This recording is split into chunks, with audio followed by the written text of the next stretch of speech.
The power of choices. Choice is one of the most powerful teaching tools there is now, because you teach people and you try cases in terms of the choices. The more choices you can show that are available to a defendant in a case that he did not choose, instead he chose the one that resulted in the injury, the more choices you can show, the more likely you are to get not only a higher numbers, but that's also how you predicate punitive damages, but just for higher numbers, because there gets to be an exacerbating factor to it.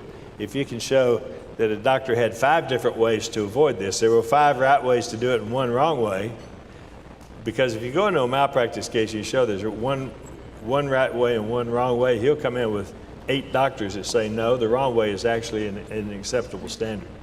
But the more you can show in terms of choices, the better off you are.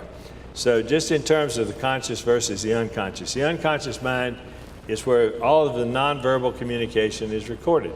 People are perceiving at all times everything we do. They're looking at the way we address them. They're listening to the vocal. The vocal is all part of the unconscious mind. It's the tone of voice. And the thing that really comes out in the nonverbal communication is sincerity. I asked a fellow who wrote the big book on persuasion, I said, tell me, after all this research and study you've done, what's the one most important single thing you can convey to a jury? And he said, it's simple. It's sincerity.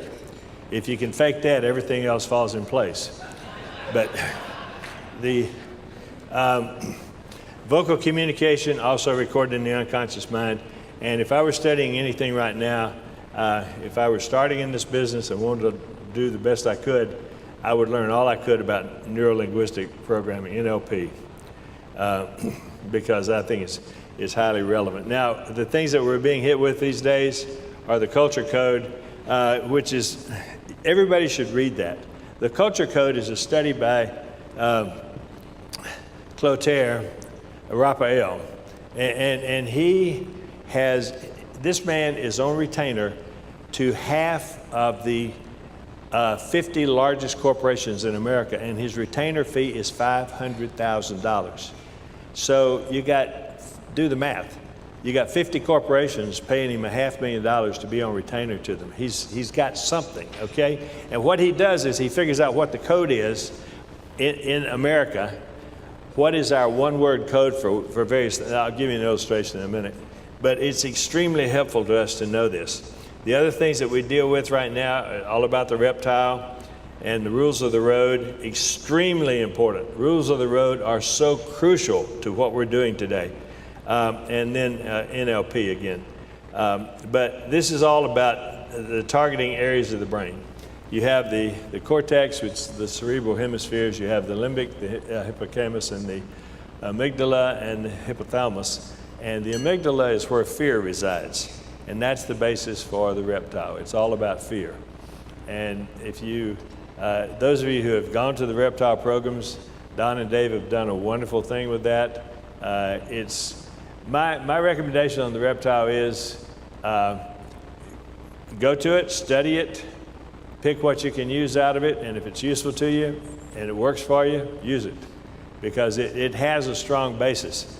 The reptile is what made George Bush President of the United States. That's how they sold Bush to the voters twice. Clotaire Rapaille, he explains about the brain. The reptile portion is lust, fear, and aggression, and the fear part is what the reptile is based on. That's why every time you had an important election coming up or an important primary coming up, you'd have fear. You'd have the warnings raised for terrorism to instill fear. The idea that they were making the idea that you should not change a commander-in-chief in the middle of a war, even though the idiot invaded the wrong country in the first place. But they played that. They played that. You know, if Bush had been president on December 7th, 1941, he would have probably invaded Australia the next day. But the reptile. But this is a given. I mean, here's why the reptile is so important. Yeah, the limbic is the emotions, the cortex is the higher reason. As between all these, and this is psychologically and neuropsychologically sound, between all these, the reptile always wins. That's why the reptile is so important. Now, here's something that's important to us. The one word that the culture code for health and wellness in the United States, according to Clotaire, and he charges millions of dollars to figure this out for corporations. Health and wellness, the one word that we identify with in our society with health and wellness is movement. So when you want to prove your case, you want to prove the damage, you want to prove your physical pain, mental anguish, physical disability, and the general damages. Stress the inability to move, the loss of function, the loss of mobility, the loss of the ability to do the things that you could do before that involve movement. Here are a couple of things that you might want to consider in a medical negligence case. The culture code for doctor is hero.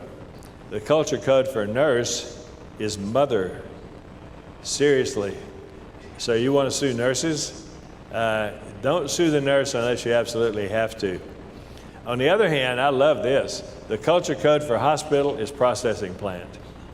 So if you have the opportunity to put it all on the hospital and they've got the money, focus on that because you've got the jury with you, because when you think about it, it is like a processing plant.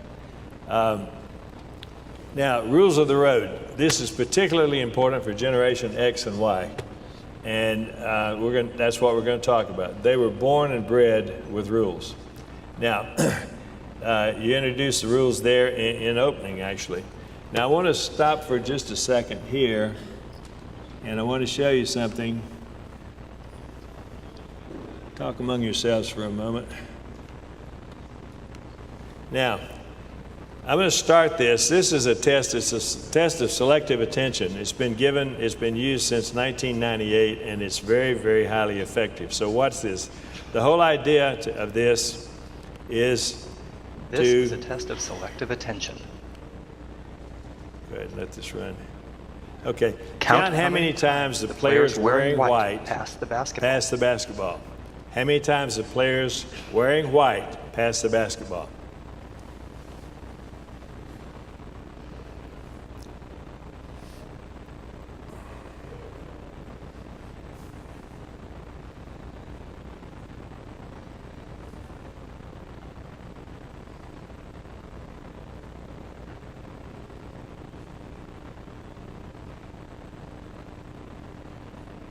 How many passes did you count?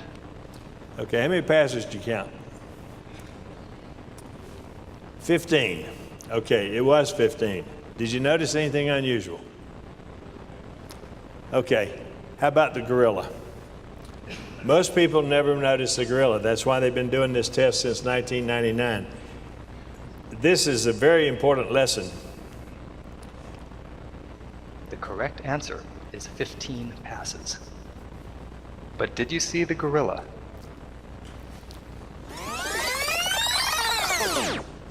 Did you see him that time? Okay, most people never see the gorilla until he's pointed out to them. Now, what this is all about, and the reason I show it to you, is because this is about the difference between the conscious and the unconscious mind, and the conscious mind, the role of the conscious mind, how the conscious mind can, if you do it through the use of focus, which is an extremely important process, if you do it in terms of the use of focus, that if you can get them to focus on something that occupies their conscious mind, then it will override the unconscious mind. So the unconscious mind perceives everything. When you're normally watching that, if you just watch that video, you'll see the gorilla every time, because that's the unconscious mind acting. But when I told you to count the number, gave you a task, count the number of times of people wearing white pass the ball, that engaged the conscious mind, and it proves that the conscious mind will override the unconscious mind. So if there are particular points, remember that in the unconscious mind, the jurors that we have today were raised on tort reform, and they have bad attitudes about plaintiffs, they have bad attitudes about lawyers. There's all this business that we've talked about for years on jury bias, but when you need them to focus, you focus them by engaging them and by doing interactive presentations that require them to follow what you're saying. Now, and we'll get to that in just a minute.